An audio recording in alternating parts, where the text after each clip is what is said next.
When I was a kid, I could see things. Things humans aren't supposed to see. You saved me before, you can do it again, right? I've been watching you for a long time. It's only in the face of horror that you truly find your noblest self. Look, you want to torture me, spank me, lick me, do it. But if this poetry shit continues, just shoot me now, please. Welcome to Now Playing's DC Heroes Retrospective Series. This might take me a really long time. Continuing our look at movies based on DC Comics characters, Arnie, Stuart, and Jakob will be reviewing the film adaptations of Tank Girl. My God, she'll be fun to break. Constantine. I know the circles you travel in, the occult, demonology, exorcisms. And Jonah Hex. Mark my words, gentlemen. The very fate of our nation may rest on the shoulders of Jonah Hex. These podcasts will contain detailed plot spoilers and harsh language. Listener discretion is advised. I need to see what she saw. You do this, there's no turning back. You see them, they see you. Close your eyes. Why? Shoot yourself. She's just a girl, the girl you want. Today we're discussing Constantine, starring Keanu Reeves, Rachel Weisz, Shia LaBeouf, Tilda Swinton, and directed by Francis Lawrence. This is Carvalho, Arnie Carvalho, asshole. Stuart in LA. And this is the host that can't buy his way into heaven, Jakob. And we are looking at a post-Matrix Keanu film. A post-Matrix sequel Keanu film, I should add. Yes, thank you. This is all about the Matrix. I thought this was about DC heroes, guys. We're supposed to be building the Superman. And of course, we couldn't talk about Superman before we talk about this. Now, I don't know anything about this as a comic book. Jakob, I turn to you. DC, when did they publish Constantine? When was this popular? Well, first it's Constantine. I know they call him Constantine, but I want to get that out of the way, or else some fan will correct us. It's actually pronounced Constantine. He showed up in 1985 in a comic book series that we will get to talk about later on in this retrospective, Swamp Thing. Yeah, I wondered if this should be the third installment of our Swamp Thing retrospective.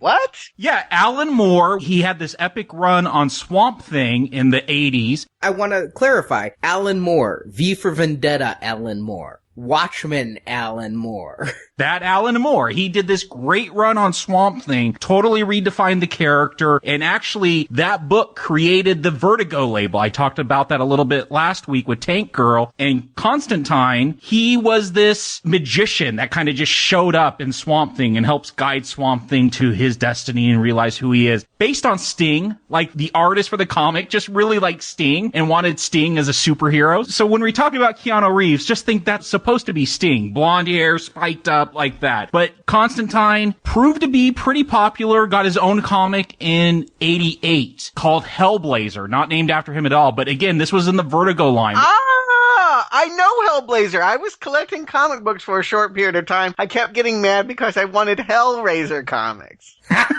And in fact, the comic was supposed to be called Hellraiser, but they didn't want to confuse it with the recently released movie, so it became Hellblazer, which is, I think, a bad 80s sport coat? I think everyone's mad at this point. Damn it. All right. Well, thank you for finally telling me what those Hellblazer comics I kept picking up and putting down were all about. It's this movie in print. And in fact, this movie was going to be titled Hellblazer, but then Hellboy came out. And then they're like, well, we don't want to get too confused about movies with Satan ties, so we'll call him Constantine. Yeah, the funny thing was I knew who Constantine was. I knew Hellblazer. When this came out, I didn't realize it was based on the comic till I started reading reviews. I thought, oh, it's a character with that name because of the historical Constantine and his ties to Christianity. Yeah, we'll get into it. This is a bit different than the comic. When I heard Keanu Reeves was starring in Constantine, I honestly thought we were going back to his Much Ado About Nothing days, and it was going to be Keanu as Constantine the Great, a Latin emperor. And I was like, whoa. I was much happier when I heard it was a comic book movie. We already have shared some thoughts on the actor. He was, of course, the star of the Philip K. Dick movie, A Scanner Darkly, and I think I pretty much said there that you applaud somebody for trying to develop range, but Keanu is always best when he is keeping it, shall we say, minimal. He is an actor who is best when not pushed to go for big emotions, for showing too much range. He will always be the California surfer guy, and when you ask him to do too much, the movies suffer for it. I would agree with you starting in the mid-90s and after. But my thoughts on Keanu, I love 80s Keanu and early 90s Keanu. I love Point Break, Parenthood, Bill and Ted Keanu. Because he could be fun and light and serious. He had a range that around the time of Speed he lost for this kind of monotone, constant scowl, refused to have fun kind of personality, which worked for him. I'm a big fan of the first Matrix film. I also really like him in Devil's Advocate, but it can also really go wrong if you put him in the wrong picture, such as A Scanner Darkly in some ways. Or The Gift movie someday I hope we get to. 2 movies I recommend, but yes, fine. You didn't like them. Okay. No, I want to clarify, I didn't like him in them. Fair enough. Arnie, I do agree. I wish there was a bit more Ted Theodore Logan, Keanu Reeves. Around Speed, some point he just lost all the fun. Constantine, he's a British character, very cheeky, very irreverent and in your face. Keanu should have channeled more of that Ted Theodore Logan or Johnny Utah than what he's going to do here, because it would fit the character more. He plays this character very different, in my opinion, than what we've seen on the page. Thank God he didn't do a British accent. Oh my God, that's always when he's in trouble. I'm just having nightmares of Dracula right now. Let's move on. Well, surprisingly, it wasn't because they cast Keanu that this character isn't British. They shopped this script around, starring a blonde-haired British exorcist. No Hollywood studio wanted to touch it. So the screenwriter changed it to an American and suddenly had a deal. Of course. Well, it is difficult to see how this would be a commercial project. Obviously, it's a big money project. This wouldn't be able to be done on a small indie movie kind of scale. Big special effects, sprawling action. If you were to do it the way that I'm watching this film, you would need Hollywood backing. And so you need that kind of approval for what Hollywood thinks is commercial here. It wasn't always Keanu either. It was initially Nick Cage. Oh, God, of course it was. Every comic book movie, even Wonder Woman, I'm sure he's putting on the tiara and spinning around and throwing lassos of truth on any executive he can grab, telling him he's perfect for the part. Yeah, it should have been someone like Ewan McGregor. You think about Train Spotting or even Shallow Grave. That's who this character is. Thank you for that. Yeah, I can see that. Now that you're describing this character, he definitely could have done that. But we're stuck with what we have. I think Keanu has gotten better over time. I think he learned how to steer his skills into something that became commercial, yes, with The Matrix and Speed and some of his later roles. He doesn't work too much anymore, but I have to accept the fact that it is a Keanu Reeves movie and not expecting the character to be anything more than Neo. I'm fine with Matrix with demons. And I want to point out, this film was shot before The Matrix Revolutions was released. So he was very much riding high off the original Matrix. He was a get for this film. Well, yeah, so was the script riding high off The Matrix. Except with, instead of robots, it's demons. See, I don't think that this script is necessarily commercial, partly because Hollywood has never really known how to play with Christian themes. It's been a long time since they made big blockbuster biblical epics here. The fact that they're dipping their toe into religion here, truly, I credit Passion of the Christ on this one. Passion of the Christ proved that you could give a really grisly, almost horror movie take on spirituality and not offend the Christian base. And I think that Hollywood, after that film, was looking for ways to kind of work that in here. There had been, all through the 90s, a sort of apocalyptic book series that became really popular, Left Behind. And it was kind of like the plot that we're going to get here. And it became very trendy, I think, to have these kind of apocalyptic themed movies, this was the culmination of that. This was the World War Z of that, if you will. This is the movie where Hollywood went, okay, we'll make our version and we're going to dump the money bomb on it. But I wouldn't say that it was a commercially safe proposition to create an occultist superhero battling Satan and demons. I think that could offend everyone, quite frankly. They do play up the Christianity aspect in this story. It's always there in the background, depending on the author of the comic, if they want to play that aspect up or not. It might just be more about black magic or Norse gods, not Thor, but older gods. But the storyline they took, this is actually based off an actual storyline from the comic. It was written by Garth Ennis. And if you know anything about Garth Ennis, is he has a lot to say, not usually positive, about Christianity. So when he wrote this specific storyline that the movie's based off of, he really brought in those aspects of a battle between heaven and hell, because a lot of his writing has to do with that. He's a very jaded Catholic. Well, all I ask is that it's better than End of Days. Arnie, why don't you give him a plot? I'm gonna warn listeners now, there was no way to do this short. It's a bit of a convoluted plot, and I think that if you haven't seen the movie, we're gonna bring up a lot of characters that I don't even mention in this plot summary as we go through. But in short, or as short as I can make it, Arnie, I've seen the movie, so I hope you could clarify some things for me.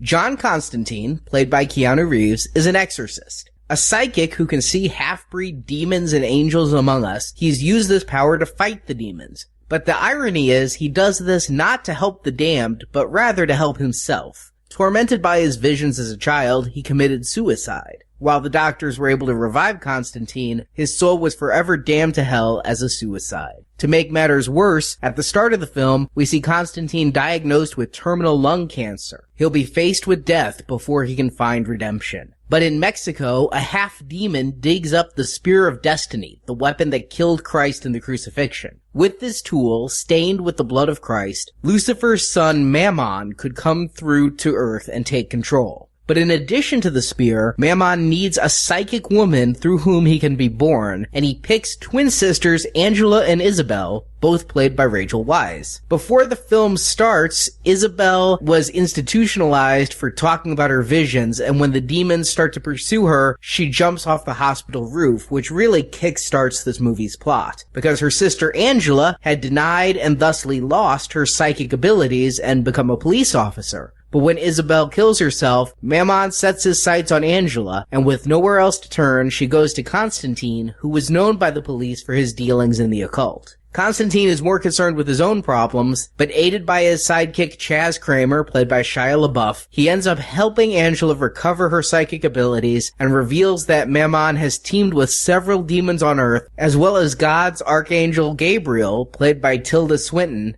to come to Earth. Many fights occur between Constantine and the various demons, but Angela is abducted, Chaz is killed, and in a major showdown, Constantine realizes all his mystical weapons are not enough to fight Mammon, so he commits suicide once more. But for all the demons he stopped, it's been said Constantine is one soul Lucifer would come to Earth himself to claim, and he does. Before taking Constantine to hell, Constantine tells Lucifer of Gabriel and Mammon's plans. As Lucifer and God have a long-standing wager over the fate of the human race, and Mammon's plot upsets that, Lucifer intervenes and stops his rebellious child, while God smites Gabriel by turning the angel into a human. But due to his sacrifice, Constantine is saved, and God starts to accept him into the kingdom of heaven, but the devil will not be denied his due, so he saves Constantine's life and cures him of his lung cancer, hoping that Constantine will live long enough to sin once more and become Lucifer's prize. And when Lucifer returned to hell, Mammon stopped, Gabriel turned human, and Constantine cured, credits roll before showing us Chaz has turned into an angel. And I have to say, coming back to this film, I was not looking forward to this.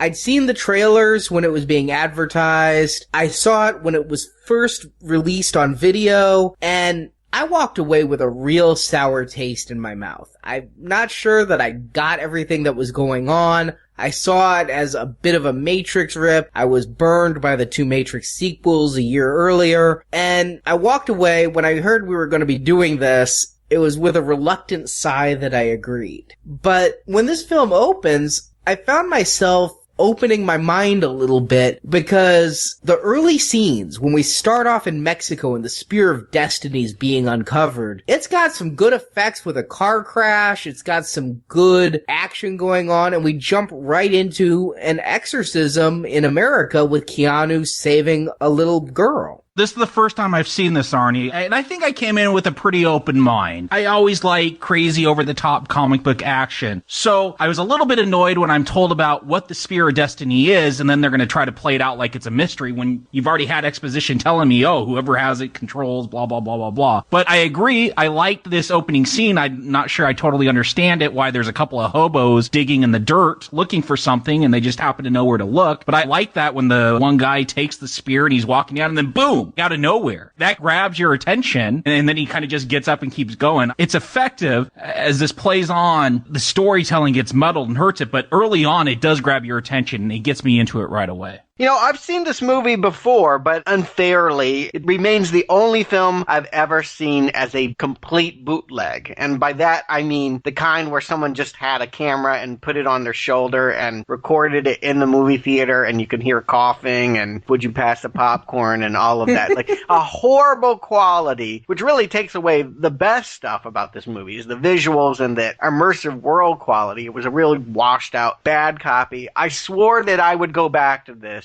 to see, well, maybe if I could understand it, but to give it a fair shake. It left enough of an impression that I did want to see it again. And I think that's maybe just because I was the one that liked Doctor Strange. I like the idea that they're going to have my love of horror kind of work within a supernatural realm. What we're going to find out here early is that Keanu is truly a superhero. I really feel that. They give us a scenario that is straight up Exorcist. Little girl is spider walking on the ceiling, and priest is coming in a taxi cab, standing outside to bring his Bible on. We saw that with the William Friedkin film, but the way that this is presented and the way that they do it, well, it's got an entirely different feel than The Exorcist. Very quickly, I recognize that this is an action movie and not a horror film. And I like it for that. I didn't recall The Exorcist very well when I first saw Constantine, but having rewatched it for Now Playing, and it's very much on my mind, when I see this exorcism in the beginning, yes, it is a far more action-oriented one. I mean, you got CGI demons jumping into mirrors, and you've got humor with Shia in a taxi cab that the mirror is going to get dropped on. I agree. This feels very actiony to me. I'm not sure if it feels comic book, but it's definitely right in the right line for a Keanu Reeves film of this era. It's something I would expect from the star of The Matrix. And I like the kinetic energy. And yeah, you mentioned the visuals. This is a gorgeous film. I don't think I realized that the first time I saw it, when it was also on a really small screen. Here, seeing it this time, this thing is so beautiful. It is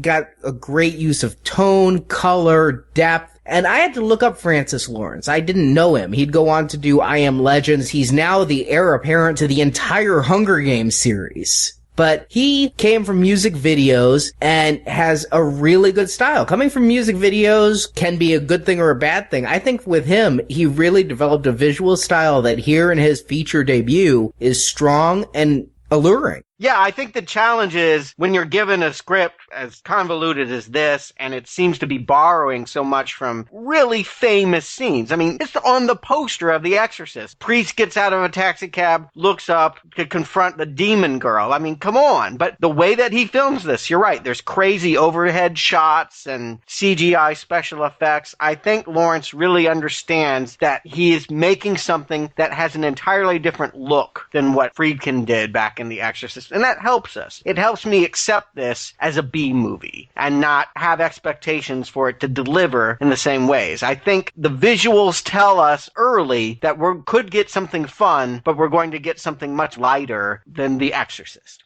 Yeah, it's been probably at least a decade since I've seen The Exorcist, so I wasn't tying things together like priest getting out of the taxi cab, but I definitely got that vibe. How can you not with like a 13-year-old girl possessed by a devil? And there's so much I like about this demon getting punched in the neck and when he's trapped in the mirror, but it falters for me because of Reeves. He's supposed to be selling this attitude. He's flipping this demon off. He's taking drags off his cigarette. He's supposed to be tough and cheeky and no nonsense. He just doesn't pull it off for me. And as much as I'm liking this action, he goes and flips off this demon and says some line. Everything's so quiet that he says because he's in his self-serious mode. It loses something for me. I want to like this, but every time he has to open his mouth and say something smart-ass, it just falls flat. I thought the possessed were supposed to have the potty mouth, but he's the one that calls her an asshole. Or I guess he's talking to the demon inside of her. But you're right about this. I thought it was just me and maybe my television set. There is something about the way that they bury the dialogue track in this movie. I don't know whether it's because all the other sound effects are too loud, or maybe they're just wanting us to lean in to try and hear, or maybe it's not important what anybody says because you'll never understand it. But I had the volume cranked to 11 on this mofo, trying to hear what was being said until I realized that, hey, it doesn't really matter. I did turn the volume way up, which made some of the action scenes really loud, but I did hear what he had to say. I was able to hear his dialogue without trouble. I was just wincing during explosions, but I thought it might be because of the lung cancer. I agree with what you said earlier, Jacob. I thought that a really more fun Johnny Utah Keanu here would be ideal. But I kind of like the Keanu we have here. He's not cheeky, which means he's not like the comic, and I wonder if we're back where we were in the days of Marvel, where it's not like the comic, so that's a problem for you. I've never read the comic, but I kind of like his attitude. It feels very bitter, very self-serving. It's working for me as a character. I get that. He's bitter and self-serving. Like, I get that that's what he's supposed to be doing. It just doesn't come off that way. There's something about the acting where he just doesn't sell that to me. This is Keanu being Keanu instead of Keanu being a character that's bitter and has been suicidal in the past. I understand what this character is supposed to be like. I just don't get it from his acting. I don't know that we need a great performance here. The bar for me is Ben Affleck.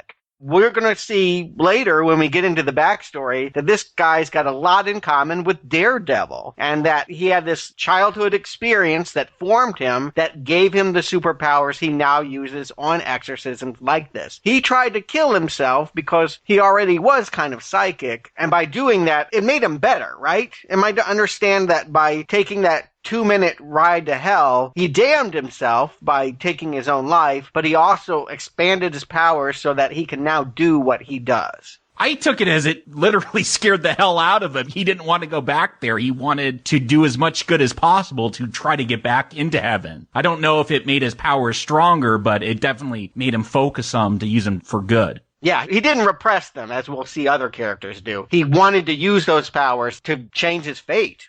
He knows that hell is real now because he's seen it, and ironically, he's destined himself for it because, well, Catholic scripture tells you if you take your own life, that's it. You're damned to hell. Even if you don't succeed in the suicide? That's what I'm confused about. That's one problem that Catholics may have, is the reason suicide is seen as the unforgivable sin is because you can't ask for forgiveness. If you kill yourself, then you can't repent. And per the Catholic religion, if you ask for God's forgiveness, you will be granted it. You have to go to confession. So if you kill yourself and succeed, yes, you go to hell. In this case, I think he could just go see a priest and get out of this little conundrum. He's friends with the priest. Yeah, not a very good priest, but a priest. So I don't know how truthful it is to Christian belief, but it's a wonderful setup for this character who knows hell is real, can see demons, and realizes what he's in store for. Yeah, I like the fact that they are like, we'll be seeing you soon. They have a relationship. They recognize him. You are casting me out now, but we're going to eventually get you. Kind of like when a cop gets put behind bars. He knows that it's going to catch up with him. And I like the conflict. I agree. It fills in the gaps of what Keanu isn't doing by having a conflict like this. I mean, Keanu basically just keeps his face stoic and smokes a lot in this film. I'm not going to say it's a great performance, but within the context of this world, being surrounded with all the great performers that he is, it's really amazing when you realize that almost everyone else in this cast was about to break big and win an Oscar or at least get nominated or have some kind of breakthrough here. I feel like he's helped out a lot by his surroundings and by this character's backstory. I'm with him because I like what he's doing here. And I want to focus, yes, on that backstory. It's such a great backstory, and you're right. The entire cast here does such a good job of selling it that I believe this character's history. In so many films, you'd see a scene like this, and because of the actors and the script, it is the first time an exorcism has ever occurred, even if it's supposed to be the 100th. Here, I feel his history with these characters like Balthazar and Gabriel and all these other demons and half-breeds that infest this world. And I love that. I love the atmosphere that is being created here. Even if I'm trying to get my hands around a plot, even a half hour in. We find out that Constantine has lung cancer. I think that was one of the few things I knew about the character going in, is that he was terminal. We get that revelation early on, and it sets him up as really impatient to try to find a way out, flailing for redemption. Question for you guys. The lung cancer is because he smokes a lot, right? And the smoking was another form of suicide, right? Like, he believed that he might as well just smoke himself to death because there was no point in living. He was damned, right? Is that the basic gist of it? And then at some point, he thought that he might be able to buy his way into heaven. I wish I understood when that light bulb came on. We only understand that conflict because he runs into, as you say, Gabriel, and they talk about it. And it's real fun to see what we would think of an angel being so evil, I suppose, in the way that he's taunting Keanu that he'll never get out. Are we gonna say he or she, given that it's played by Tilda Swinton? Is Gabriel he? Yeah, Tilda Swinton. What is she doing here? She's played androgynous before. She did a little movie called Orlando, where half of it she played a woman and the other half she played a man. I think that's probably why they gave her this part. You could read it either way you want to. And I think that's the right way to go in a lot of Christian scripture or interpretation. Angels are gender neutral. They're androgynous beings. They're not either sex. And this is the right actress to play someone androgynous. Yep. And an actress that is 2 years away from getting her Oscar. We're going to hear that again and again. A lot of people up for Oscars out of this, but not Keanu. Well, to go back to your question about the lung cancer, I took him as smoking to deal with the stress of what he saw. You know, he's not righteous, but I didn't see that as a form of second suicide. I just saw him as a smoker, and it is what gave him the lung cancer. Yeah, I just took him that he smokes. Lots of people smoke. I don't think they do it because they want to die. Right. But he has more reasons than most to prolong his life, and it just seems like maybe the wrong choice to go there. I would think that if you're fighting demons daily with dragon's breath, the last thing you're worried about killing you is a pack of cigs.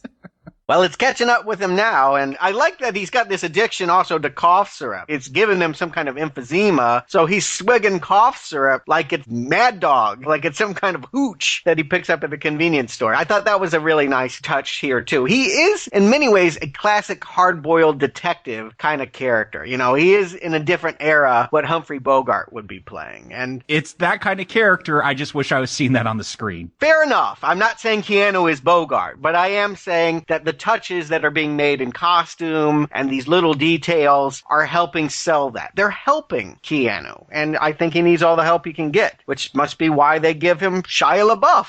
The beef, like, literally, that's what his last name means. I'm not making fun of the guy. Well, then I can say, where's the beef? Because he disappears for most of the film. He does! Like, I'm shocked that he shows up in this film. Like, I had no idea. And he's in, like, the first 15 minutes, and then he's gone for the next hour. Well, let's keep in mind this was pre-Transformers. He was a working actor. He'd been in Holes. He was up and coming, but his big breakthrough was still 2 years away. So a supporting role is perfect here. But when I see him in that taxi cab in the very first scene, I couldn't remember what happened to him. But I'm looking at him, I'm like, he's either a traitor or he's meat. One of the two. Literally, he's meat. The beef.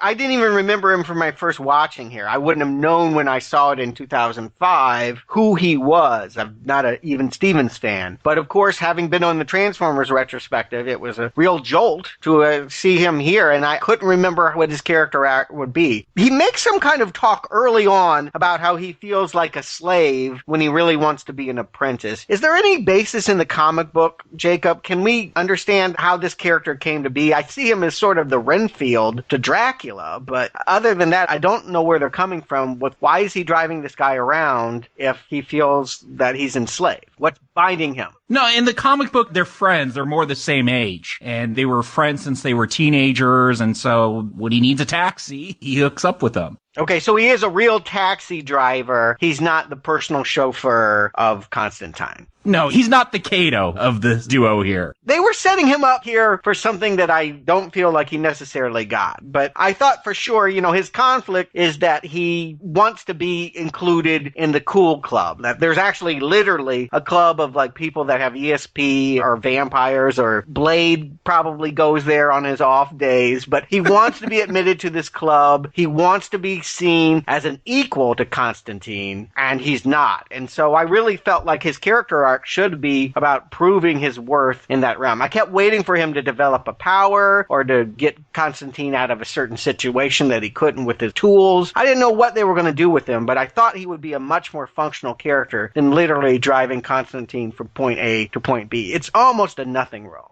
It really is. And what's funny is Constantine has this entire team of people, right? He has all these people he goes to for weapons. He's got Chaz to drive him around. The priest guy, Hennessy, is the one that booked him the gig for getting the girl unpossessed. And then there's Papa Midnight, who is also a contact of his. I like all these contacts, but the problem is Constantine can only have one apprentice at a time. And when the movie opens, that apprentice is Chaz. And he's ignored and left, to wait in the car, that old typical action movie standby, wait in the car. But when Rachel Weisz shows up as Angela, she becomes the new apprentice, and Keanu starts to teach her the ways of the mystical force, and Chaz literally just disappears. And then late in the movie, when Angela gets kidnapped, Chaz reappears. But it's like the screenwriters couldn't handle having two learners in the script at once. And so, yeah, Shia gets the shaft. And it should be said, there were two different screenwriters. I think there probably were numerous iterations of this script. This really does feel like it was cobbled together from 8 different writers and ideas on where to take the character. You're absolutely right. They didn't need everything that they have here. I appreciate them in their individual moments, but not well integrated with this storyline.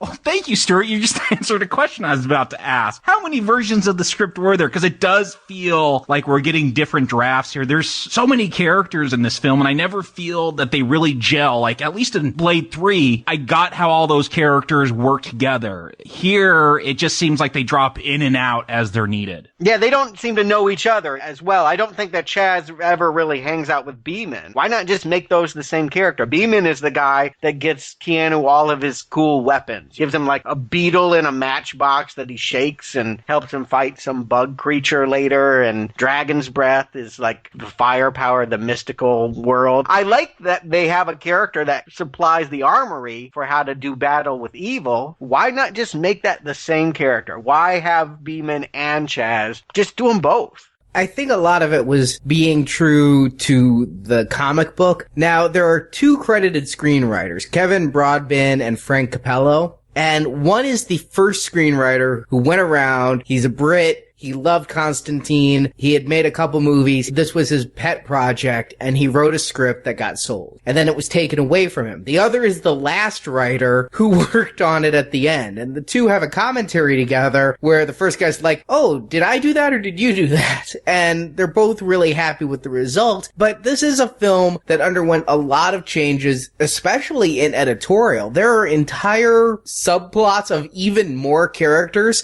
cut from this film. Keanu had a half-demon lover hooker person who had a lot of scenes. She's the one who at the very end of the film, she has one line left in the film from a major role. She just says, "Holy water!" Funny, I don't remember that moment. Okay. Yeah, she was his lover, and she went on to be a pretty big actress herself. Michelle Monaghan is the actress. She'd go on to be in Gone Baby Gone and Mission Impossible 3 and 4. She broke through, but here she has one line left in the movie. But they really were honing this and doing reshoots and trying to get this. I said it was filmed before the third Matrix film was out. That was when principal photography was done. There were so many reshoots, re-edits, reworking of this up until release. And so if you feel this is a story that wasn't quite complete, yeah, it was a first-time director who perhaps didn't have his hand fully around the story, and screenwriters who were perhaps too loyal to the comics and added a few characters too many. I think they might have been trying to go for mystery. Who's the bad guy? I mean, obviously Balthazar is a half-demon. You know he's bad, but that priest looks like he's got some bad mojo going on. He's kind of a slimy, no-good character, even though he's Constantine's friend. I think they were really trying to build mystery. Who is the traitor? We find out it's Gabriel, but they wanted to give you a lot of suspects before we get there. Yeah, I see that there's 3 plots here, and the one plot is that demons are coming into the real world. And that comes through in that Linda Blair opening scene with the demon almost smashes through the mirror before they toss it out and break it and trap him on the other side here. But that's what's happening, that demons are more and more crossing over and becoming what they call half-breeds. And that the main half-breed dude is Gavin Rossdale. You remember Bush? They were an early 90s band. Okay, they were a Nirvana ripoff, but they sold him as the pretty version of Kurt Cobain, and he had a small career there and then married Gwen Stefani and disappeared for a good decade while he's back as this half-demon. I have no idea what function he serves in this movie, but I think of him as being the main bad guy. I think of him being the one that's leading this insurgency into the real world by all these demons. But no, he's just kind of hanging around stairwells and clubs and all of that. Well, he is part of the plot. He's one of the lackeys. What's not part of the plot in this film? There's so much plot. I think he's the one who kills Constantine's weapons maker. Oh, really? Yeah. He definitely kills the priest. All right. And I won't use any word definitely, but there is a scene in a liquor store where Hennessy, who is a priest that can speak to corpses and what have you, goes on a drinking binge and drinks himself to death. And he's there picking up chips and stuff. Is that what happened? I thought he couldn't drink, because every time he tried to drink, nothing would come out. I'm like, is that his magic power? He has to have liquor to stay alive? I'm so confused. It's a cool scene the way that they do it, because we see it from the priest's point of view, and in the priest's point of view, he's bashing open bottles and chugging them, and no liquid is touching his lips. But what the people on the crime scene eventually say is the man just came in here and went crazy and got alcohol poisoning because he just downed all of this alcohol in a short amount of time. So it was a trick played on his mind by this demon Balthazar. At least that's as close to what I can understand is happening. At the risk of getting too behind the scenes, this is from the comic where this character is morbidly obese and he gets cursed by a demon, basically the Stephen King thinner curse, and he runs into an all-you-can-eat buffet and gorges himself but is constantly getting thinner till he wastes away till nothing, and that was in the script straight out of the comic. And the studio execs go, that's too expensive, and so we get this. Okay. Well, I accept it. I think it's kind of funny that an alcoholic priest is named Hennessy. How else could he be if he's the Hinny? But I kind of like this scene. I like a lot of these scenes as individual moments. What I will keep bumping up to again and again is that their flow together is all kinds of chaos that sometimes I'll ride and sometimes I'll resist. I think it's easier in the beginning to really go with this movie on all of its crazy tangents because we're still trying to feel it all out. I'm still hoping that it will all come together and forge some kind of unity or close enough to it by the end here. But while we got this plot 1 with half-breeds coming in the world, we got plot 2 with the Mexican and the spear. I have no idea what that's going to be. I have to thank Wolfenstein 3D, the mid-90s video game, because that made me familiar with the Spear of Destiny. It had a sequel called The Spear of Destiny, where Hitler had the spear in World War II, and I had to go shoot Nazis to get it back. One little problem, the spear isn't what killed Jesus. There's nothing in the scripture about that. He died, and then the soldier went to stab him to see if he was dead, if he would respond, because they thought he died a little bit too quick. And that's what the spirit, it bugs me. If you're going to do this whole movie based on really a lot of Catholic ideas and Christianity, get the basics right. Oh, well, I just took it to be, here's a mortal object that actually was able to inflict pain on an immortal being, thus giving it that kind of power.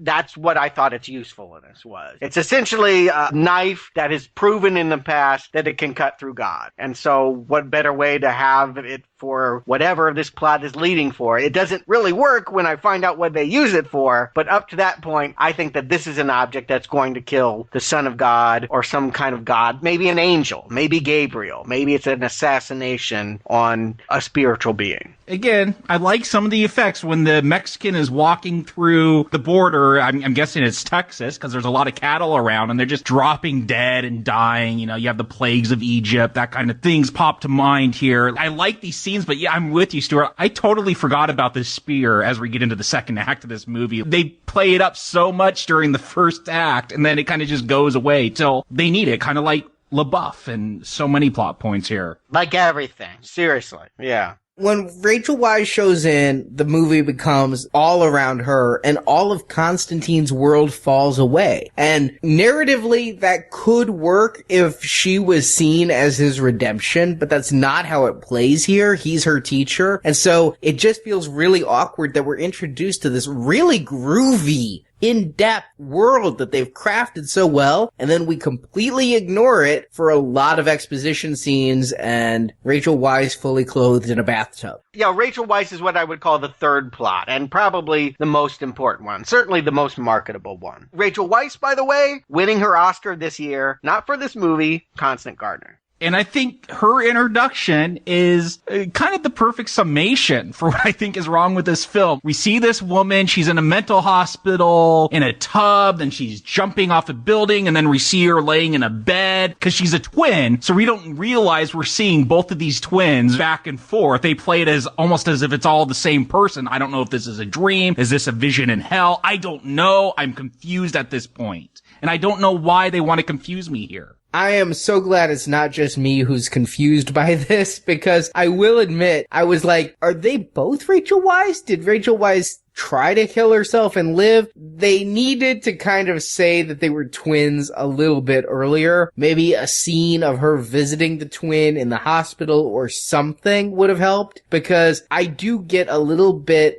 confused at the very beginning of what it is I'm seeing. Was it a dream that she jumped off the roof? And it takes a while for it to spell it out. And again, in some movies, that could be a wonderful hook to intrigue me. Here, it just feels like bad storytelling. I didn't get too confused by it. I just feel like they wanted to have a lot of freaky gotcha moments. That this is a series of shocks rather than it is a really coherent plot. And it is a surprise to find out that the woman we just saw leap to her death lives on as this cop character. I mean, I think that they're just trying to get us. And whether it really pays out or whether we need to be confused at this moment is incidental. I like the plot, though. I like the twin psychics. One goes to the nut house, one becomes a cop. When we're first introduced to Angela, the cop, she's sitting there talking about how she kills more people than most cops do, and it's because she always knows where to shoot. She always knows where to be. That actually pays off very well because it plays into her psychic ability. I like that she repressed her ability to be psychic and that this movie is a recovery of it. It's a good plot. I'm intrigued by it, and Rachel Weisz, very good actress, very deserving of the recognition she would get for other films. She brings her A game here. I also like her in The Mummy, though. She's just a good actress who can act well in action films. If you brought in Carrie-Anne Moss, not so much. They're pretty interchangeable for what they're asked to do in this film, though. I don't feel like this is a part that really showcases Rachel Weisz. I agree. Big fan of her. But she's essentially here to be, you're right, the ingenue. She will eventually take her case after a few false starts in which she ends up thinking Constantine's kind of an ass. She'll recognize by looking at security video that her sister repeated his name while she was jumping off the side of the building. Why she did that, I do not know. But that is what brings these two together to start Act 2. Did she even really say his name, or is it a vision of her saying a name? I'm not quite sure. It only gets more muddled when we catch up with the sister who committed suicide. Yeah, the whole thing that we'll realize is that if she did, in fact, kill herself, that's the debate. All that Rachel Weisz really wants to do is give her sister a proper Catholic burial, and if she's declared a suicide victim, then she's not going to get that. She doesn't want to think that her sister is rotting in hell, so she is out to prove that there was some kind of cult mentality. She was either pushed, or when the security camera shows that she willingly jumped off, well, she was brainwashed to do it. That there must be a conspiracy to have put her on that ledge because she would never in her right mind have done it. And so they decide to go to hell to find out if she's there. I thought that was kind of unexpected.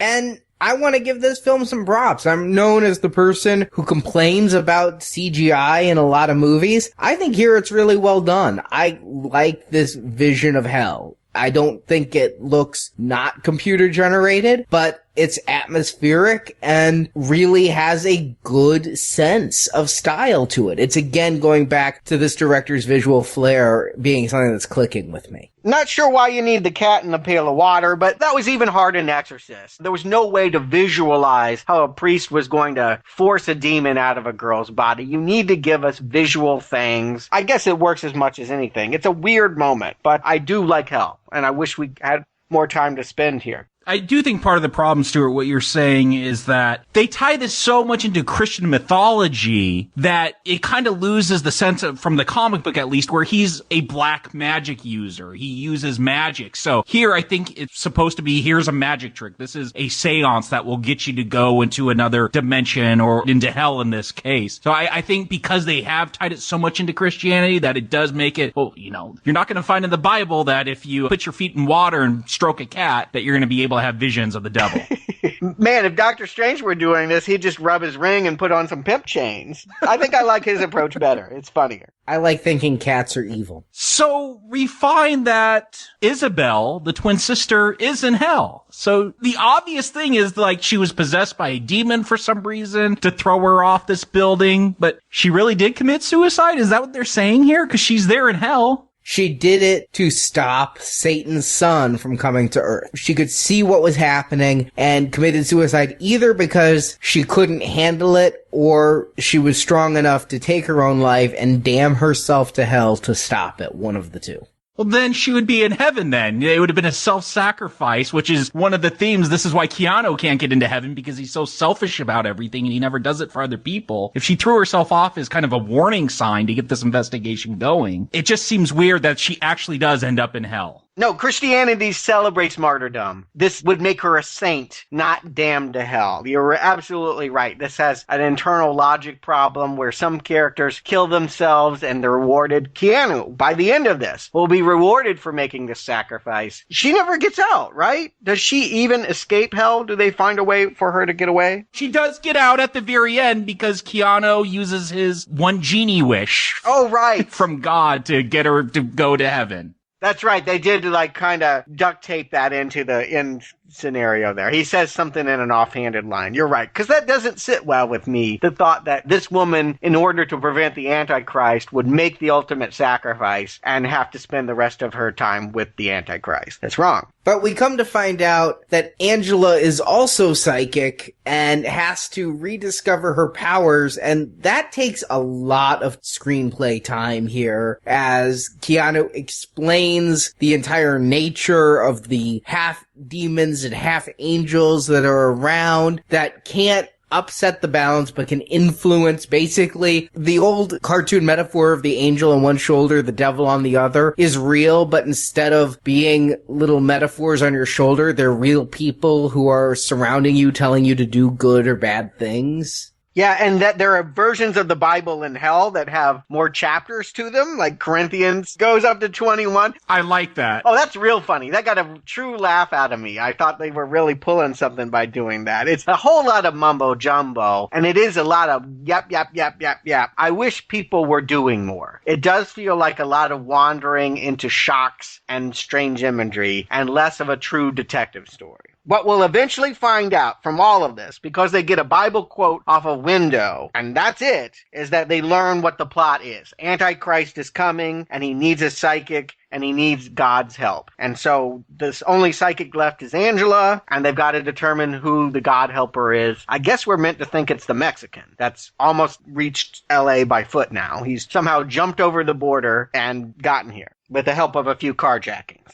And we never really find out why he digs up the spear and what his motivation is. I think he's a half demon, but he's... No. He was a regular dude that was just like digging in the dirt. I don't think that he was motivated to find that. That was a purely happenstance thing. It could have been a dog. I mean, it could have been anything to find that spear. Which is an even worse explanation. Yeah, you're right. I'm not defending it at all by saying that, but that's my take on it. That was mine, that it was a homeless guy that was digging for some reason. Yes, exactly. That he literally had nothing better to do than to kick up rocks and dirt, and he just so happened to be standing on the spot where somehow this came over from Israel to be buried in Mexico. Well, alright, a few things. The Spear of Destiny, there's several out there that are around, but it was lost for a period of time. Hitler did supposedly have it in real life. Hitler never went to Mexico, but okay. Hitler lost it. Well, a lot of the Nazis went over to South America, so it made its way up. Yeah, south, very south. Well, it made its way from Brazil up to Mexico. I, though, thought he was doing a targeted dig search. Keep in mind, a lot of these half-angels, half-demons, I'm not even sure if they know they're half-angels, half-demons. Not all of them are as savvy as Balthazar. And when we see, like, the liquor store clerk with the wings when the priest is drinking himself to death, does that liquor store clerk know he's an angel, or is he just a force of good among us? I thought this guy was either possessed or demon or something, so that he dug up the spear. There weren't a lot of holes around. He's digging up the spear, and then he's carrying it with purpose and supernatural powers to California. Yeah, it remains a mystery, and maybe the less said, the better. That certainly seems to be the policy on it. And it's funny, because there's a lot said in this movie, but there's not a lot explained in this movie. I just think it's one of those things that you just can't. And truly, it's not what this movie excels at. When I am looking at these visuals, I am like, wow, this is like Blade Runner meets The Prophecy. When I am having to talk through this plot, I'm like, wow, this is like Golden Child. I mean, it's really not good. I can recognize and find my enthusiasm for it melting as I confront these plot details. But I want to stress, as garbled as this is, I am still having a good time here, a relatively good time, despite the fact that I can't hear what's being said, or maybe because of it. I really just think as a visual feast, this is fun to watch. Almost every scene shows me something neat. And I'm with you there. When I had to do the plot summary, I did have to go to Wikipedia because I'm like, alright, guy with spear, why'd he dig up the spear? And I got all the Mammon stuff, but I didn't get all the other parts. But it's back to what I've said before about gisting a movie. It has enough mumbo jumbo that I feel I understand it, even if I can't nail down all the details, and it's taking me for a good ride. It's like Inagata Vita. Sometimes you just groove out to the music. Except that's a 19-minute song. Yeah.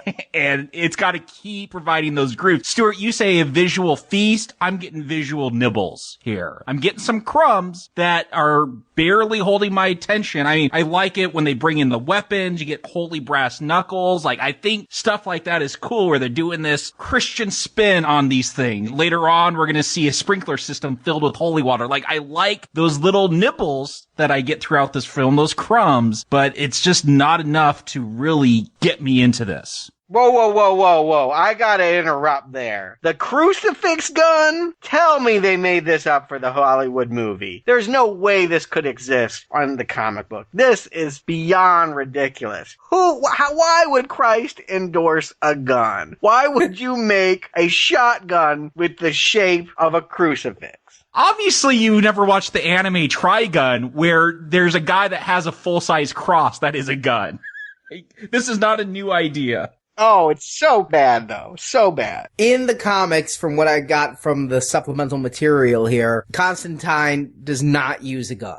They decided Keanu should use a gun. They actually simplified things. This entire movie was gonna basically be like a video game where he'd go through the entire plot and pick up another piece along the way, like Gabriel Knight in the 90s. And when it was all said and done, he had the pieces to make the super gun. Instead, they're like, yeah, that's just too convoluted. Let's just give him a super gun. He has a super gun. That was too convoluted for this film?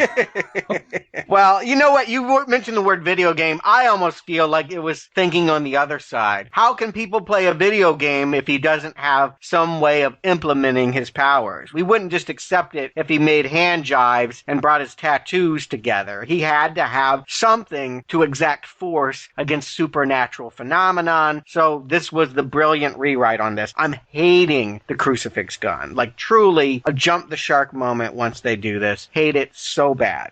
And Stuart, I'm not saying I like every weapon here. There are some moments that I like, but yeah, that crucifix gun, I'm there with you. To Stuart's point, there was a tie-in video game that came out, so who's to say there wasn't a marketing executive involved in this decision, but I like the look of it. It's a stupid concept, but it's a pretty gun. I love the brass knuckles, too. I did love those brass knuckles. I don't know if there's a lot of toyetic concerns in this film, but perhaps for that video game. I felt that that's exactly what I was watching. I felt like the Hollywood suits had come in with their marketing people and said, you must have toys for Constantine if he is a superhero and we've given you this much money. You aren't making The Exorcist. You are making a big budget Doctor Strange. Well, maybe when Marvel remakes Doctor Strange, he'll have a big shotgun then. But I'm still grooving to it, though. Gun, all of it, it's stylistic enough that I like it. And Jacob, you say you're getting nibbles. I would almost describe it as tapas. You know, it's an entire meal of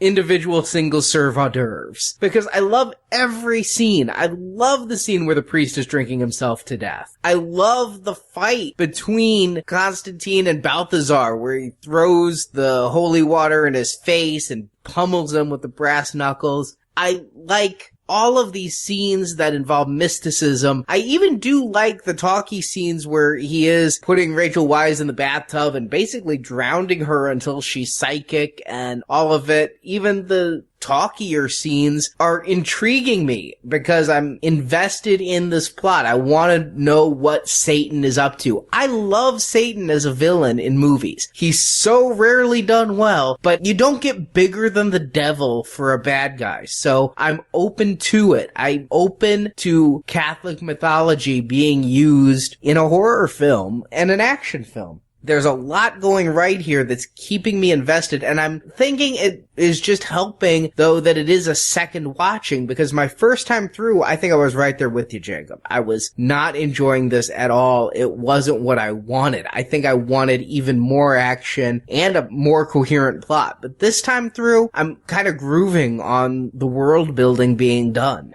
All I can say is, with the movie, until he pulls out the gun, it's a rapid decline. Even though they have a really cool way into the climax of the film, Angela gets sucked through some walls, and there's a really cool moment. She's whisked away, so we can finally bring however this is going to come together. Cool moment, but really bad. From this point forward, almost nothing I can endorse here. That we finally have Keanu decide, I need to use the chair, so he goes back to the club and forces Midnight, Djimon Hansu 2 years before his Oscar nomination to, fry him in a prison electric chair from Sing Sing? And this does what exactly? I don't know. Yeah, he keeps going there and saying, I need the chair. And I'll be honest, I had to go back and just rewatch that scene. What's this magic chair? It doesn't seem like the chair has any power. It seems like getting electrocuted has the power, but the chair allows him to have a clearer view of the demons and what their plan is. And it's in there that he sees this illegal immigrant with the Spear of Destiny. But he doesn't stop him because he's already got Angela and they're screwing in the pool. Well, he can't stop anything. He can only see. He can't influence in that vision. Are we to presume that because people were executed in here, they were evil people, and thus this ties him in with the evilness? Like, is that what I'm supposed to get out? Why it's this chair? Why couldn't he just stick his finger in a light socket? Or pet 2 cats while his feet were in water.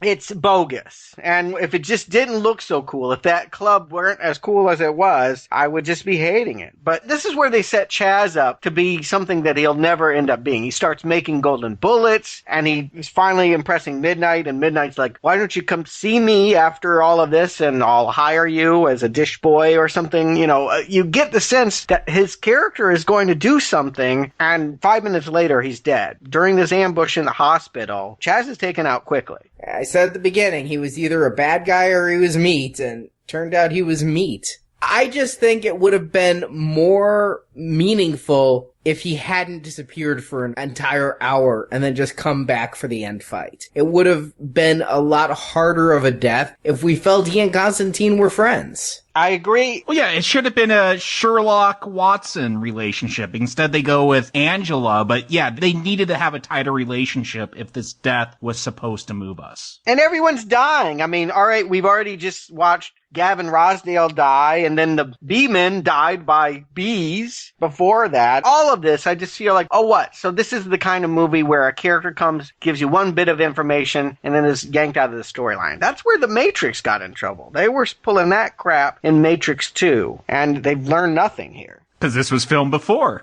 Yeah, in fact, when Angela gets kidnapped, it was supposed to be a giant car chase. And then Keanu mentioned, hey, you know, we just did one of those. And they're like, well, shit. Oh, jeez. I like that kidnapping, though. They didn't need to change that. They came up with a good idea there. But, all right, so they're at the hospital. It's an entire psych ward. It's not even a ward. It is an entire skyscraper of crazy people that are now possessed. Don't you have those in LA?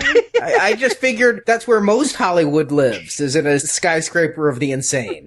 Perhaps. I haven't been invited to that party yet. But so they bust in there and turn on the sprinkler systems and get to the pool, and we find out that Angela has been, all right, well, let's just call it what it is. She's been raped and impregnated with the seed of the Mexican that is turning into the Antichrist. And that the will of God that has enabled all of this to happen to the psychic is Gabriel. A twist I only saw coming because it was Tilda Swinton. I suppose so. And she's the only character still alive.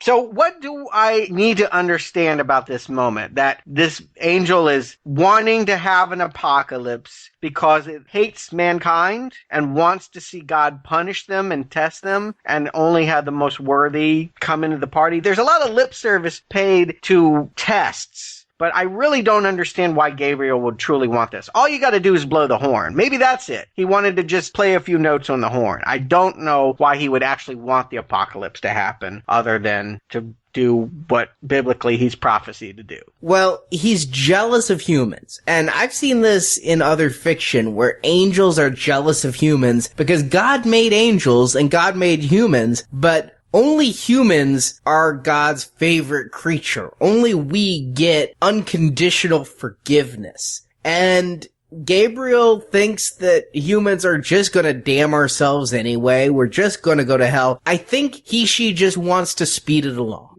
Okay. I'm glad you guys have some ideas about what's going on, because I'm lost at this point. I don't understand why Gabriel's shown up. I don't understand, are these demons that John has just defeated, were they psych patients? Were they just devil worshippers that showed up? I am lost by this point. I really wanted Balthazar to be playing this role. I feel like they were really building for him to be the bad guy. I guess it's a surprise that it's Gabriel. It's not a pleasant one. It's not a happy one. It's one to me that feels just really contrived and not right. It just in tone does not feel right here that suddenly we made Gabriel the bad guy. And it gets solved by Keanu not taking him on, not even shooting him with the crucifix gun, but slitting his own wrists. You know, this is one of Constantine's trademarks, is that he knows all this magic, but he rarely uses it to save the day. It's more about his wits. He has to come up with some idea to trick everyone. So I do like this. At first I thought, oh, is he going to go to hell to like kill Mammon while he's transferring to Earth, and he needs a pool of liquid, so he's cutting his wrist so he could dip his feet in the blood and find a cat to pet? I do like, you know, it comes back. They dropped a line earlier on that when you die, like, time stops and it's elongated. So it's bullet time. It's Matrix time.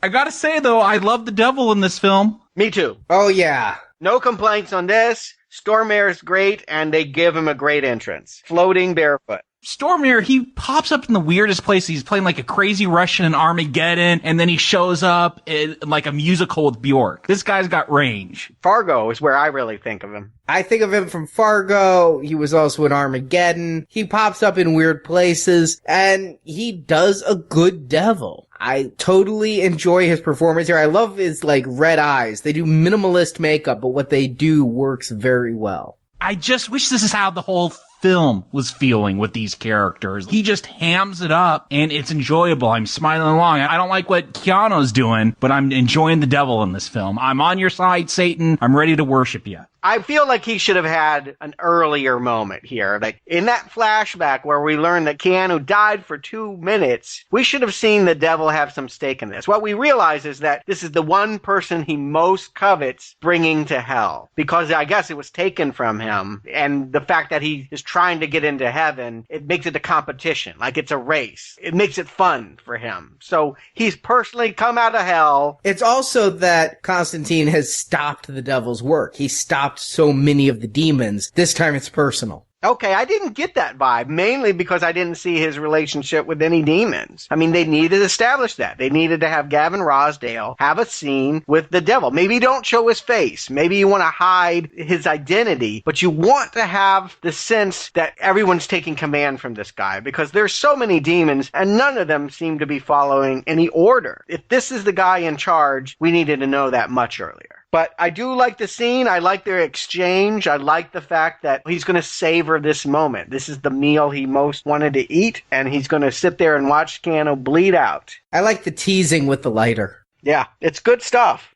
Why does he not like Gabriel's plot? Is it because it is an angel that engineered it and not him? I think part of it is fathers don't like it when sons surpass them, and when he and God finish their wager, Satan feels he'll win and it will be his Earth. So if Mammon comes and takes over Earth, not only does it waste everything Satan has worked centuries for, but it also means that his son, not he, will be overlord of Earth. Wow, this is the first devil I've ever seen who doesn't want his son to be born on Earth. That's crazy. Usually he's overjoyed to be knocking up Rosemary, you know? I actually went right back to the first Ghost Rider. Didn't we have this exact plot with the impetuous son of Satan that Satan had to stop? Was that Ghost Rider 1 or 2? 1. Oh. I repressed them both. It doesn't matter. Wes Bentley, son of Satan. Oh. And 2, Satan did want the son. Just a different son than Wes Bentley. It's not good when I'm going, oh yeah, this plot's just like the first Ghost Rider.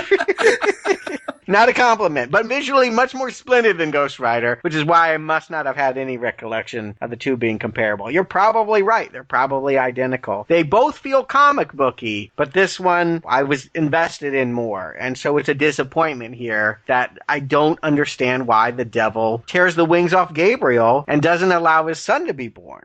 He doesn't tear the wings off Gabriel. He has no power over angels. God himself does that. What?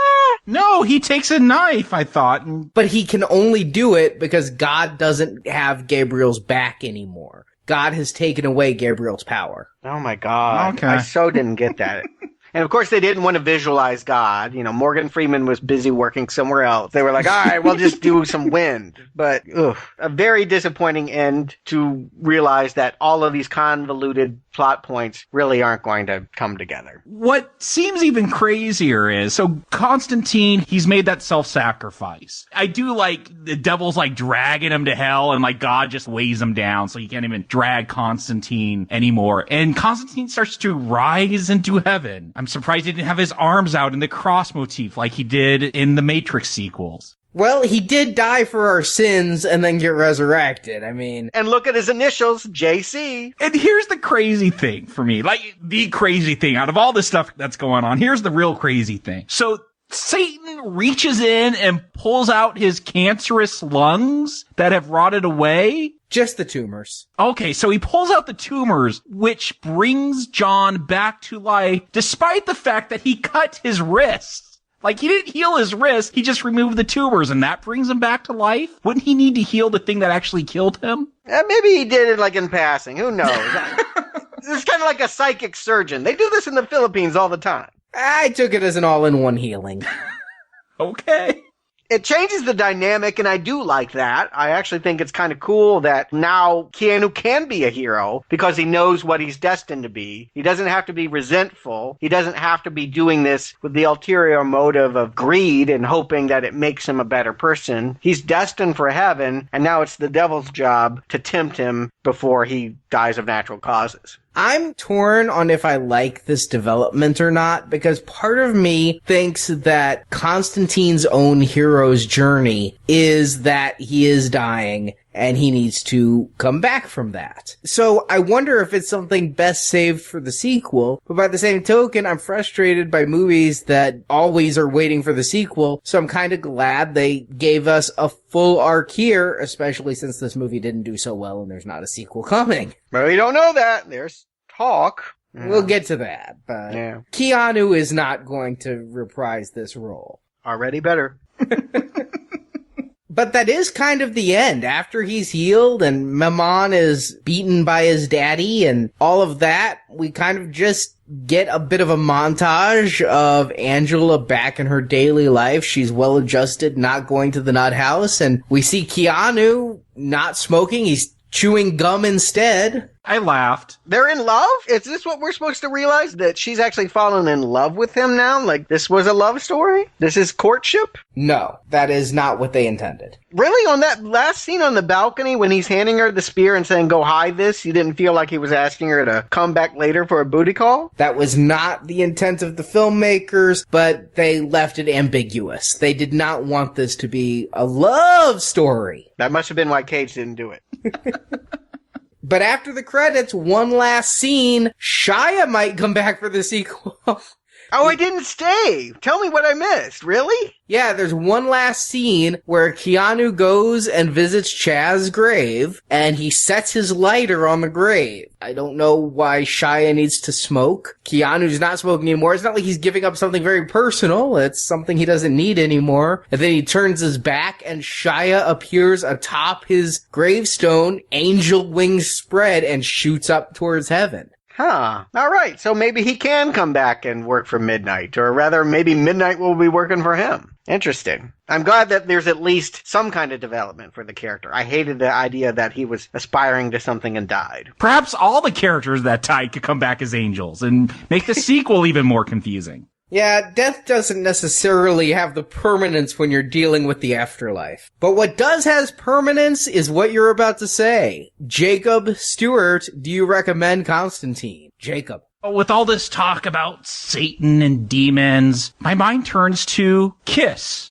The band? Knights in Satan's Service? Not necessarily the band, though, but the acronym Keep It Simple, Stupid. I think that is the biggest problem for me in this film. I could go with the silly ideas of dipping your feet in water to visit hell and this war between heaven and hell and we're caught in the middle in a spiritual matrix. I could go with that if that was just the one story that Satan's trying to take over and here's this guy that's going to fight for the side of God. But this film just starts heaping storyline upon storyline, characters upon characters, and it seems like it goes out of its way to make it complicated to follow. And hey, maybe if I ever do sit down to watch this film again for that second viewing, maybe I'll have the experience that you did, Arnie, where I'm able to go with it more, but I don't want to have that second chance. I just felt this film went out of its way to make it difficult to follow and not in a way where I was intrigued because of mysteries or tone or mood. It was frustrating for so much of it. For every one thing that I liked, there were 6 or 7 things that it threw in my way to just make me standoffish. At one point, we see Angela. She's being drowned in a tub so she could visit the afterlife. And she gets so bored under the water, she just starts tapping the bathtub because it's taking so long. And that's how I felt watching this film. Like, I'm dying, but I'm bored as I'm dying to death here. So in the end, it's not even that I didn't like this depiction of Constantine or even really that Keanu I didn't think was that great in the role for the material he did. I could have gone with him if I could have followed this plot, which I couldn't. So it's not necessarily a bad film. If someone wants to YouTube a music video version of it, I'll recommend that, but I cannot recommend this film as it stands. Stuart. It's karmic payback. I feel like I'm giving the positive endorsement that you guys gave for Blade. This is bad. This is a bad movie. I like it. I don't even have many real good excuses as to say why, other than visually, it's just really appealing. I'm the guy that liked Doctor Strange. I like supernatural heroes. I have a soft spot for this. So this is a really good looking movie with a really interesting character that stands around with some good actors around him, talking a bunch of crazy shit while nothing really happens. It was enough for me and the demands I had for it at home. I would hope that if there ever was a sequel, they would aspire to try a little bit harder. This could be so much more than what it is. But hey, if I gave an endorsement to Golden Child, I can give this a mild recommend. And I'm surprising myself because I really thought I would hate this movie as much as I did the first time, but I'm going to give this a recommend. I really like the visuals. I really like the mood, the atmosphere. There's a lot of great performances going on here. It is not a perfect movie. There's a novelization of it. I didn't read it. It may answer a lot of questions. I don't imagine they're great answers, but there's answers somewhere out there. But the script as it is, the movie as it is, has storytelling problems. But I feel like Stuart during the Doctor Strange review, where this is one of the first comic book movies we've watched where I went out and bought some graphic novels. I wanted to know more about Constantine and his world and the world he inhabited. All these sub-characters, all of this mysticism intrigued me. I want to read the comics that this movie was based on. Jacob, you gonna join me over at Books and Nachos for that? Sure. Yeah, if you want to discuss those, I'd much rather discuss the comics. I enjoyed the Vertigo series. You know, DC has recently brought Constantine back into the DC universe proper, which upset a lot of longtime fans, but I would love to revisit some of his stories. Well, there were 2 graphic novels that this movie was specifically based on. One was the original Sins Garth Ennis run, and the other is the origin of Constantine from the beginning. So we'll do a couple Books and Nachos there. I think I want to know more about this character. And if the movie is making me go out and buy comic books, that can't be anything but a recommend. But while I'm excited to check out Constantine, or I guess in the comics it's Constantine, I don't know that I want to see Keanu back in this role, nor do I think that's going to happen, as there's rumors Guillermo del Toro may be doing a Swamp Thing Constantine team-up movie? Yeah, so from the rumors I hear, it's being labeled as DC Dark. which is interesting because right now in the DC universe, there is a Justice League Dark, which is all the magic users, Constantine and Santana. And it's got a cool, like, occult vibe. So it seems like they're kind of trying to riff off that, bringing Constantine back to his roots with Swamp Thing from the original comics. It sounds interesting if it actually happens. In my mind, I'm imagining Doctor Strange with Man-Thing. So that doesn't necessarily sound like it will be coherent, but with Del Toro involved, it probably will look great. It could be fun. It could be eye candy, if nothing else, but it's not encouraging. This movie was eye candy, so I'm kind of ambivalent about anything more they do with it. I like occult superheroes. I want them to get it right. I want someone really talented to do it. Maybe that's the project. I don't know. Well, the thing is, Del Toro is working on this, but he doesn't have Warner Brothers on board. He's like trying to pitch it. So if it were me, I love Del Toro. I'd give him anything he wants to do, but we'll see if that happens. But that is the only really solid information that's ever been given about Constantine back on the big screen. So, yeah, I'm going to recommend Constantine and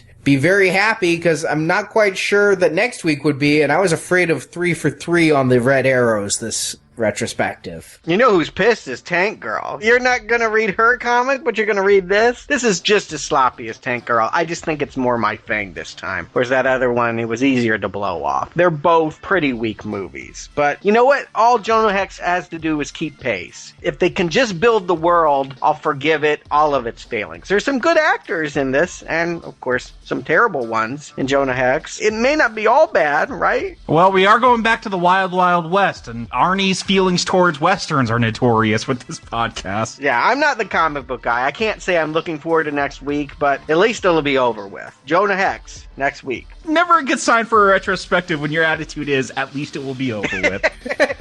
I'm being honest.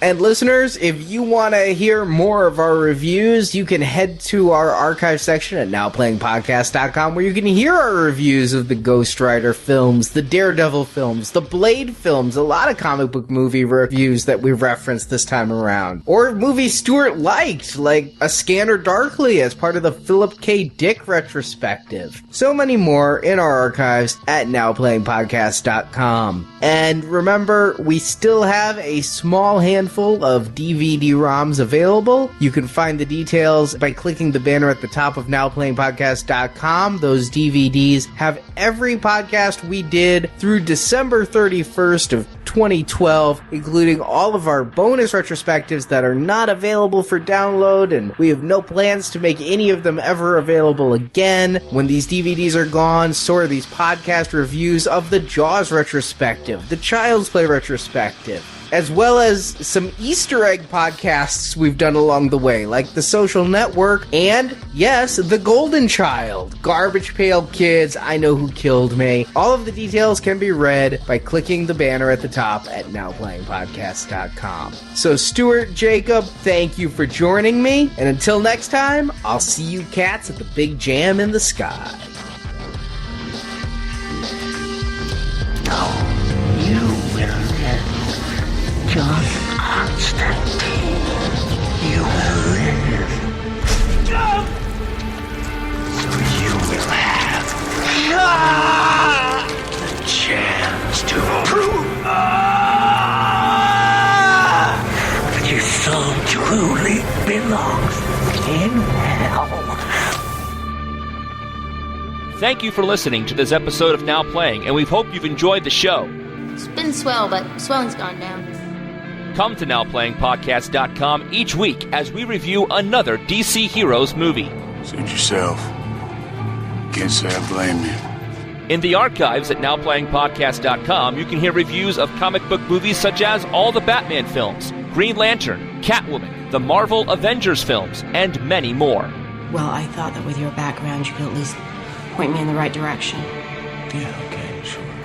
You can also hear our reviews of non-comic-based films, including Star Trek, Predator, James Bond, Rambo, Rocky, and more. Find hundreds of movie review podcasts at NowPlayingPodcast.com.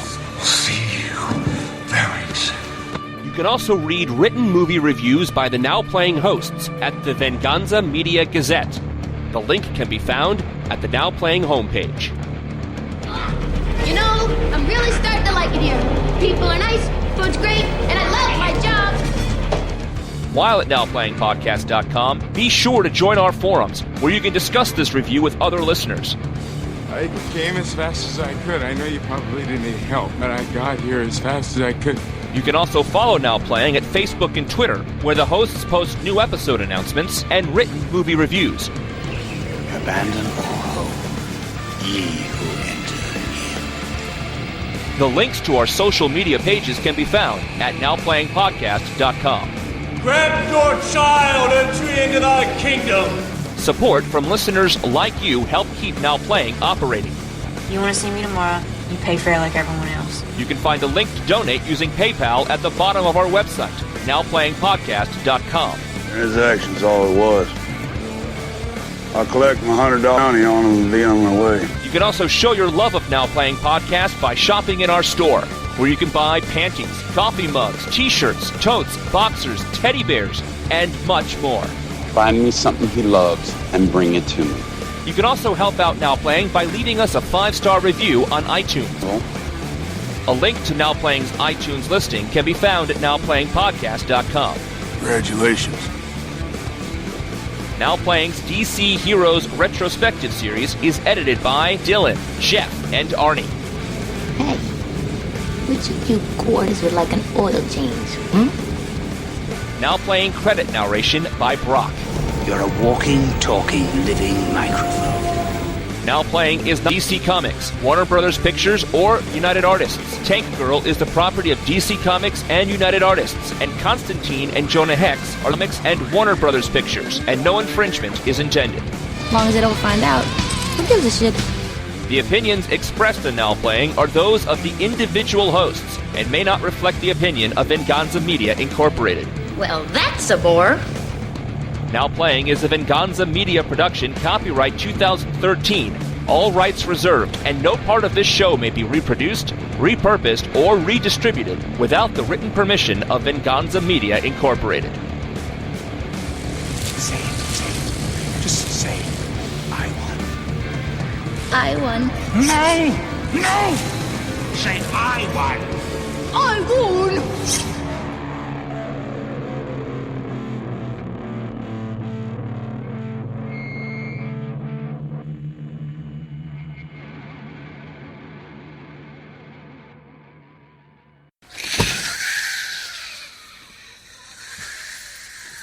You remember Bush? Everything's in? Nothing?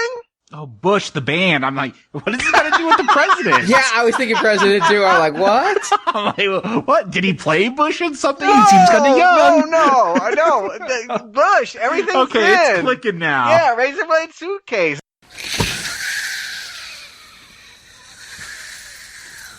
Shia LaBeouf. Or is it LaBeouf? I never know that. I think it's LaBeouf. Yeah, it is Buff. Okay. You just want to call him a boof. I just call him the beef. It sounds derogatory. it means the beef. It does. Yes, no, I know it does. Yeah. Every time in my notes it says the beef. Yeah. He is so not the beef. So it's Shia LaBeouf? Okay.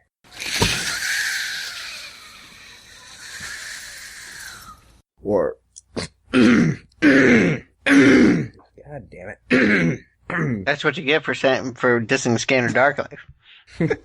No.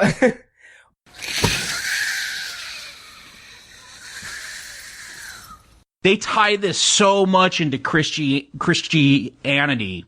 They tie this. Can you say that word? Yeah. They tie. That's not even the word I wanted to use. That's why I stuttered through it.